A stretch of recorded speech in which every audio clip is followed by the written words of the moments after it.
What's going on, everyone? Today we have the RTX 5050. This is the entry-level Blackwell GPU. It is the cheapest way to get multi-frame generation. So we're going to be taking a look in Cronos, the new dawn, at 1080p resolution. Now, as usual, we're going to go through it layer by layer to see what you can expect out of this card at this resolution on this title. Nothing is overclocked, and the drivers are up to date at the time of this recording. If you are brand new here, hit that little subscribe button, join the party. We'd love to have you. And if you're not new here, thank you so much for coming back. I appreciate it. So with that, let's jump into the video. All right, what's going on, everyone? We are in Cronos again. We have the RTX 5050. This is the gaming version by Gigabyte. We've got it paired with a 14600K and 32 gigs of RAM. All right, so now we are into it. We've got medium settings applied. There is no upscaling or frame generation going on at the moment. And we are at about a 6.8 gig used, or 5.6 on used, and 6.8, 6.9 on allocated VRAM. Now, this card is the entry-level Blackwell GPU, so you're going to have that multi-frame generation accessible to you, which is quite nice, especially with the price point that this card comes in at.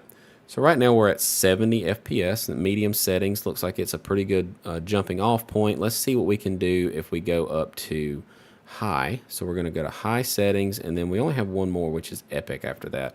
All right, so that's 58, 57 FPS. So we're right here at what I would call about a 60 FPS experience. For this type of game, you don't really need to have like 70, 80, 90 FPS. Anything around 60 is perfectly fine, very playable. All right, sorry to cut there. I just needed to turn on my PCL monitor to make sure that we keep an eye on our latency as we go up in the settings, just to make sure our latency is not getting too out of hand, especially once we start to do frame generation.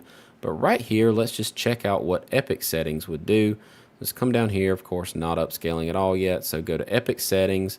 And I'm thinking with Epic settings, once we turn on some quality DLSS, we should be in a much better spot. Our PCL is a little high. It's at 95 milliseconds. I would like to get that down to around 50 if we could, which would be achievable through some upscaling.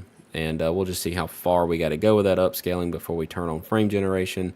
All right, so PCL is 95. We can do better than that. So if we turn on some quality DLSS, it's going to help our VRAM out. So our VRAM is currently at 7.5 of allocation. And if we come down here and turn on the super sampling to DLSS quality, let's go ahead and apply that. And when we back out, we should get a little break on our VRAM. Went down a hair, still going down a little bit. 7.5, 7. No, okay, didn't really do much. Should have gone down a little bit. I guess it doesn't really matter.